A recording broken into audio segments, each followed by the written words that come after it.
बिहार की राजनीति में नीतीश कुमार से बेहतर कोई अभी मुख्यमंत्री तो नहीं है, लेकिन इतनी चर्चा जरूर है कि नीतीश कुमार को न सिर्फ मुख्यमंत्री रहने की तेजी थी, बल्कि इसके अलावा आगे भी बढ़ने की। वहीं दूसरा विकल्प यह भी है कि तेजस्वी यादव मुख्यमंत्री बन सकते हैं। तीसरा विकल्प की चर्चाओं का बाजार ये गर्म है कि अब चिराग पासवान इस सीढ़ी पर चढ़ने की कोशिश कर रहे हैं। इस सब चर्चाओं के बीच चिराग पासवान और बीजेपी के राष्ट्रीय अध्यक्ष की मुलाकात के वक्त ही टीवी पर चल रही राहुल गांधी की तस्वीर खूब वायरल हो रही है और इसकी चर्चा भी हो रही है। राहुल गांधी भाषण दे रहे हैं और चिराग पासवान जेपी नड्डा मुलाकात कर रहे हैं। एक तरफ कांग्रेस से सुप्रिया श्रीनेत लिखती हैं सोशल मीडिया प्लेटफॉर्म एक्स पर कि आज पूरा देश राहुल गांधी को देख और सुन रहा होगा, ये रहा सच का सबूत। हालांकि चिराग पासवान ने खुद इस फोटो को शेयर किया और ये भी जानकारी दी कि वो क्यों जेपी नड्डा से मुलाकात करने पहुंचे थे। उन्होंने लिखा कि आज बीजेपी के राष्ट्रीय अध्यक्ष और केंद्रीय मंत्री जेपी नड्डा से मुलाकात हुई और इस मुलाकात में वर्तमान के राजनीतिक बिंदुओं और 6 सितंबर को प्रस्तावित उनके बिहार दौरे को लेकर विस्तृत चर्चाएं हुई। लेकिन इस फोटो के साथ शायद चिराग पासवान इतनी गौर न किए हों कि उनके पीछे जो टीवी है उस स्क्रीन पर राहुल गांधी की तस्वीर दिख रही है और राहुल गांधी भाषण दे रहे हैं। लेकिन चर्चा तो इस बात की भी हो रही है कि क्या रामविलास पासवान वाली पॉलिटिक्स कर रहे हैं चिराग पासवान। ये चर्चा यूं ही नहीं हो रही है, इस चर्चा के पीछे की राजनीति समझिए। ये चर्चा इसलिए भी हो रही है कि चिराग पासवान ने पिछले 2 महीने में 4 से 5 ऐसे स्टैंड लिए हैं जिसमें बीजेपी को असहज होना पड़ा है। वक्फ बोर्ड बिल हो या फिर लैटरल एंट्री हो, भारत बंद हो या फिर जातीय जनगणना के मुद्दे हो, इन सभी पर चिराग पासवान विपक्ष के साथ खड़े दिखे। मतलब इंडिया गठबंधन के नेताओं के साथ। मतलब साफ हुआ कि एनडीए से उल्टा। प्रधानमंत्री नरेंद्र मोदी मेरे दिल में बसते हैं और मैं उनका हनुमान। अगर जरूरत पड़ी तो मैं अपना सीना चीर कर दिखा दूंगा। ये बयान चिराग पासवान का ही है। 16 अगस्त 2020 को यह बयान चिराग पासवान ने दिया था। तब चिराग पासवान एनडीए का हिस्सा नहीं थे। कुछ न कुछ अनबन हो रही थी, लेकिन लैटरल एंट्री आरक्षण के सिद्धांतों के खिलाफ अब वो बयान दे रहे हैं। किसी भी सरकारी नियुक्ति में आरक्षण का प्रावधान होना चाहिए और अगर इसे लागू नहीं किया जाता तो ये हमारे लिए, मेरे लिए चिंता का विषय है। चिराग पासवान अब ये दूसरा बयान दे रहे हैं। ये बयान भी चिराग पासवान का ही है जो उन्होंने 19 अगस्त 2024 को दिए।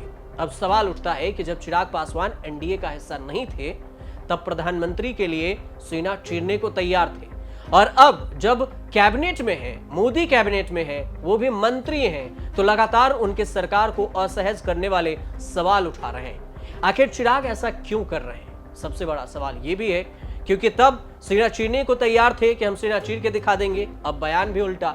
चिराग के इस रणनीति के पीछे उनकी मंशा क्या है, ये आगे बताएंगे।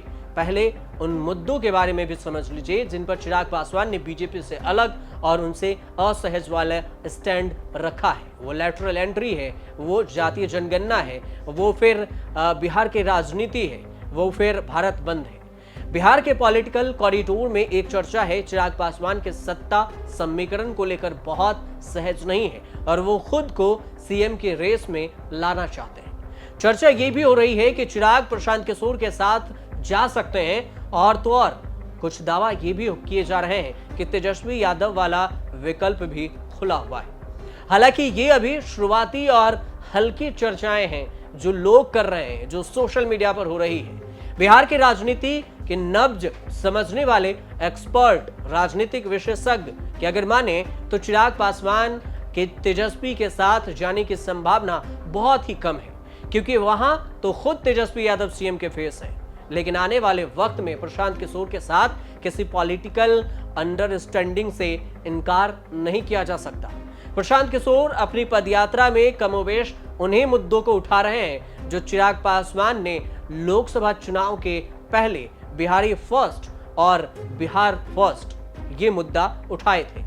यही मुद्दा लोक जनशक्ति पार्टी रामविलास पासवान की तरफ से भी है कि बिहार फर्स्ट, बिहारी फर्स्ट। इस लिहाज से यह चर्चा है कि क्या ये दोनों दलित और स्वर्णों का गठजोड़ बनाकर बिहार के पुराने राजनीतिक समीकरणों को फिर से जिंदा कर सकते हैं। इसके दम पर लालू प्रसाद यादव के पहले कांग्रेस बिहार के सत्ता पर काबिज रही थी।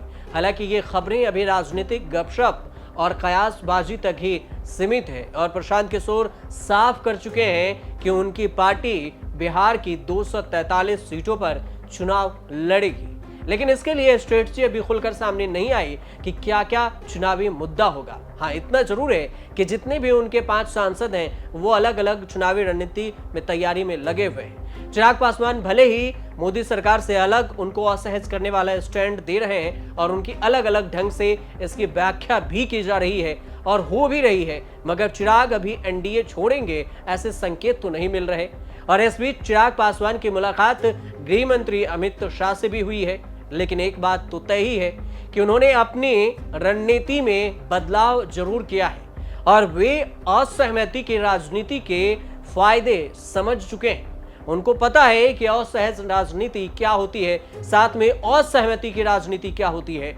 यानी गठबंधन में जिसके साथ हो उससे थोड़ी असहमति दिखाते रहो। एनडीए के उनके एक और सहयोगी हैं नीतीश कुमार, और नीतीश कुमार इस दाव का इस्तेमाल अक्सर करते रहे हैं और चिराग के पिता रामविलास पासवान को तो इस फन में महारत हासिल थी। तभी बिहार में इस बात की चर्चा है कि चिराग पासवान ने रामविलास पासवान की राजनीति को फिर से जिंदा कर दिया। लेकिन अब देखना दिलचस्प ये होगा कि चिराग पासवान एनडीए में भी रहेंगे, उनका साथ भी नहीं छोड़ेंगे, सीएम फेस के रेस भी बनते रहेंगे और उसके साथ बिहार में किस तरफ जाएंगे ये कोई नहीं बता सकता।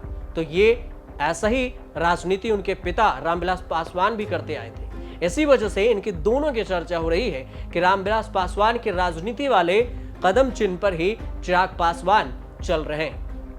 हालांकि सवाल यह भी उठेगा कि आखिर चिराग पासवान को इस राजनीति में चलने से बिहार में और बिहार की राजनीति में कितना ज्यादा फायदा होगा। क्या बिहार फर्स्ट और बिहारी फर्स्ट का फायदा चिराग पासवान को सीधे तौर पर मिलेगा? जैसे लोकसभा चुनाव में उन्होंने 5 सीटों पर चुनाव लड़ा और 5 सीट जीत गए तो 100% स्ट्राइक रेट रहा, तो क्या ऐसे विधानसभा में होगा?